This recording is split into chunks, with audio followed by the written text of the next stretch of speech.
Bonjour, bonsoir et bienvenue dans ce tout premier hors-série. Alors qu'est-ce que c'est qu'un hors-série? C'est une vidéo qui ne peut être classée nulle part parce qu'elle va surtout parler de sujets qui n'ont aucun lien avec le reste. Donc là aujourd'hui on va parler des principales règles à suivre en compétition parce que vous allez voir qu'il y a beaucoup de choses à voir.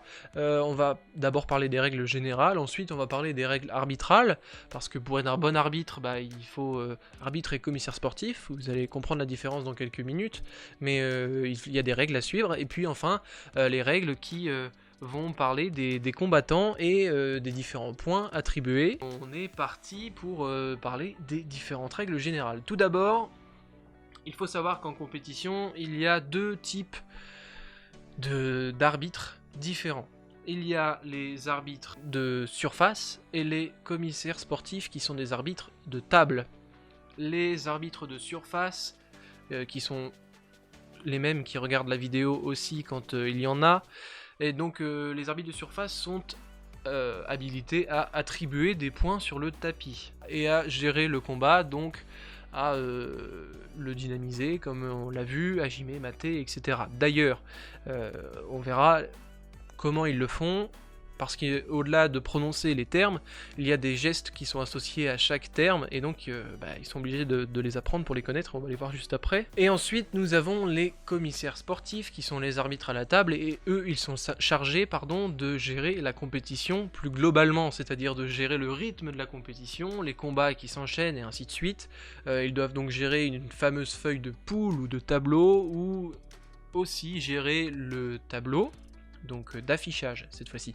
Il y a les tableaux de combat, qu'on verra après, mais il y a le tableau d'affichage. Qu'est-ce qu'il y a dessus? Il y a le temps, il y a les points pour les deux combattants, et il y a les secondes, quand c'est un bon tableau, il y a les secondes d'immobilisation au sol aussi. Et donc les commissaires sportifs sont là pour, eux, encadrer l'extérieur. C'est-à-dire que grosso modo, c'est un petit peu l'écrin d'une compétition.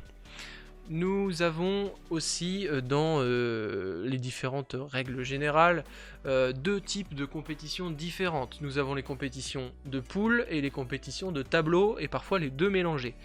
Une poule, qu'est-ce que c'est? Comme dans tous les sports, 4 combattants doivent combattre chaque combattant de la même poule.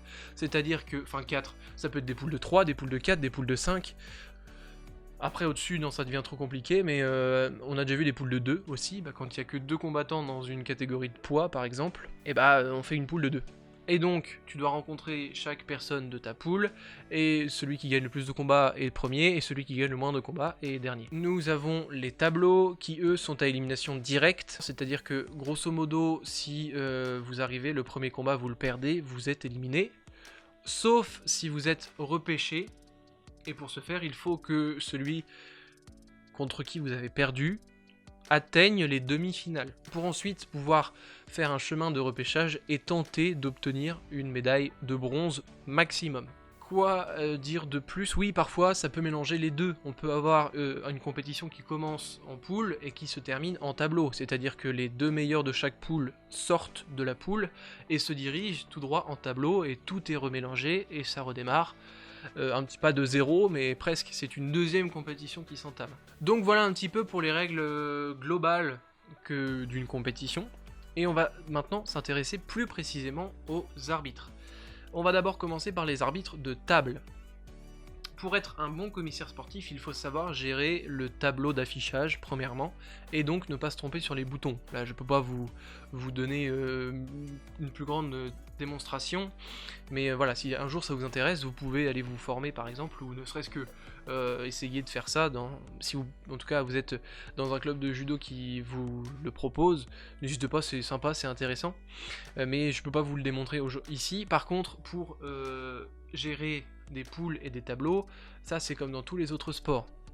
Il faut savoir qui des deux a gagné et surtout par quoi. Pour classer une poule, il y a 3 critères qui sont décroissants. Le tout premier, le plus haut, c'est le nombre de victoires. Ensuite, il y a le nombre de points. S'il y a égalité entre les deux premiers, on regarde combien de points il a marqué. Et ensuite, il y a, si les deux premiers sont ex-aequo parfaits, on choisit en réalité celui qui a gagné le combat entre les deux membres à égalité. Si le personnage A est à égalité avec le personnage B, et ben on regarde le combat AB, et si c'est A qui gagne, c'est lui qui est premier de la poule.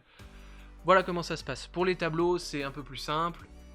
Un combat, celui qui perd est éliminé, et on continue comme ça, quart, demi, et ainsi de suite. Il y a juste les repêchages qui sont un petit peu plus compliqués, mais ça... Ensuite, nous pouvons passer aux arbitres de surface. Les arbitres de surface, eux, ont plusieurs règles à suivre, et déjà doivent connaître toutes les règles qui s'attribuent à tous les âges. D'accord ? Parce que chaque tranche d'âge n'aura pas les mêmes règles. Il y a des tranches d'âge où ça est interdit de se faire, ce truc-là peut se faire qu'à partir d'un certain âge, etc. On ne va pas détailler chaque règle pour chaque âge, ce serait bien trop long et bien trop compliqué, et surtout, je pourrais risquer de dire n'importe quoi parce que je ne les connais honnêtement pas toutes, mais je vais vous donner les règles les plus communes. D'abord, il faut savoir que l'arbitre fait des gestes pour la table, pour qu'il y ait une bonne entente entre la table et la surface de tapis. Le judo a créé des gestes associés au terme. Pourquoi ? En fait, c'est principalement si il y a beaucoup de bruit dans la salle, par exemple, et bien que la table puisse comprendre instantanément ce que veut dire l'arbitre. Et donc, pour chacun des termes du combat, sauf hajime et soremade, ces deux termes n'ont pas de signe, il faut donc les entendre, mais mate, c'est ce signe-là, et les points, par contre, ont des signes aussi. Wazari, c'est ce signe-là, ippon, c'est celui-ci, et wazari awazate ippon, c'est celui-ci. Pause, une petite voix off pour vous donner quelques gestes supplémentaires que j'ai oubliés en vidéo. On peut retrouver bien évidemment le geste associé à l'égalité Ikiwake. On retrouve aussi le geste pour demander aux combattants de se rhabiller, de remettre en place leur judoji. On peut croiser aussi Sonomama et Yoshi pour demander de ne plus bouger. Et bien évidemment Osei Komi, début d'immobilisation, et Toketa, fin d'immobilisation. D'ailleurs, par rapport à ça, quand l'un des deux combattants prend son adversaire en immobilisation, il déclenche un chrono. S'il tient entre 0 et 9 secondes, il ne marque aucun point. S'il tient entre 10 et 19 secondes, il marque Wazari. Et s'il tient 20 secondes, il marque Ippon. Ces 5 mouvements-là, les arbitres de terrain sont obligés de les connaître, sinon ils ne peuvent pas du tout gérer un combat. En plus, l'arbitre de terrain doit juger la prise qu'a fait le combattant et doit lui attribuer un point. Bien évidemment, il n'est pas seul à décider, il y a normalement au minimum 3 arbitres de terrain par tapis, et la majorité gagne. Si tu annonces Ippon alors que les 2 autres arbitres autour de toi disent seulement Wazari, tu dois annuler ton point pour remettre Wazari. Donc, comment on annule un point pour changer de point ? C'est ceci. On annonce le point, on fait une petite vaguelette en l'air, et on remet le nouveau point que l'on veut attribuer, voire pas de point du tout, si ça ne le vaut pas. C'est comme ça qu'on annule n'importe quoi, hein. C'est-à-dire que ce soit les points, que ce soit les pénalités, ça fonctionne, on annule tout ça, avec ce signe-là. Ensuite, en parlant des pénalités, justement, pour attribuer les pénalités, il y a un nombre de signes incalculables qui permettent de parfois donner telle ou telle raison. Il y a des signes qui sont différents par rapport à telle ou telle faute. Il y a ce signe-là pour non-combativité, c'est-à-dire que l'un des deux combattants ne veut pas combattre, mais grosso modo, pour attribuer un shido, c'est le doigt levé vers le combattant qui reçoit le shido, ou le Hansukumake, ça fonctionne aussi. Nous pouvons enchaîner avec les règles des combattants. D'abord, le combattant doit avoir, pour les filles, les cheveux attachés, c'est très important, et pas de barrette dans les cheveux. On le répète assez souvent, mais c'est pareil au judo, en fin de compte. Un t-shirt blanc, et que le kimono arrive au niveau du poignet. C'est vraiment important, pour éviter qu'il y ait un des deux combattants qui soit défavorisé, que la manche soit beaucoup trop loin à attraper. Le combattant a interdiction d'attraper les jambes debout, c'est interdit, depuis quelques années maintenant. La table est chargée d'appeler les combattants qui doivent se présenter sur le tapis et les combattants qui vont se présenter sur le tapis. Ceux qui se présentent sur le tapis doivent être prêts un petit peu à l'avance, sauf le premier combat qui ne peut pas le deviner, mais les autres doivent être prêts au moment où on les appelle. Donc la table annonce sur le tapis un tel, d'accord, se prépare un tel. Voilà ce que dit la table.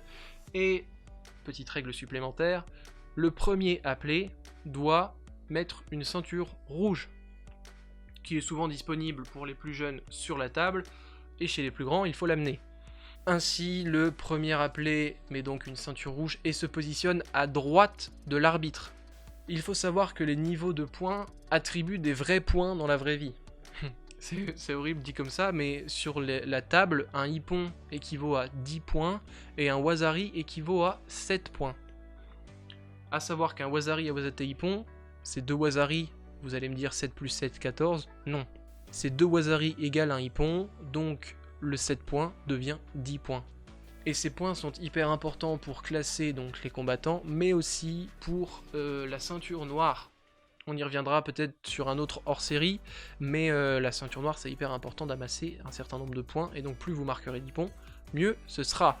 Voilà pour aujourd'hui, le hors-série est terminé, j'espère qu'il vous a plu. Si c'est le cas, n'hésitez pas à le liker, vous abonner, activer la petite cloche, vous pouvez commenter un petit peu ce que vous voulez dans le respect comme d'habitude. Il ne me reste plus qu'à vous souhaiter une bonne semaine, une bonne soirée, une bonne nuit ou une bonne journée en fonction de l'heure où vous regardez cette vidéo.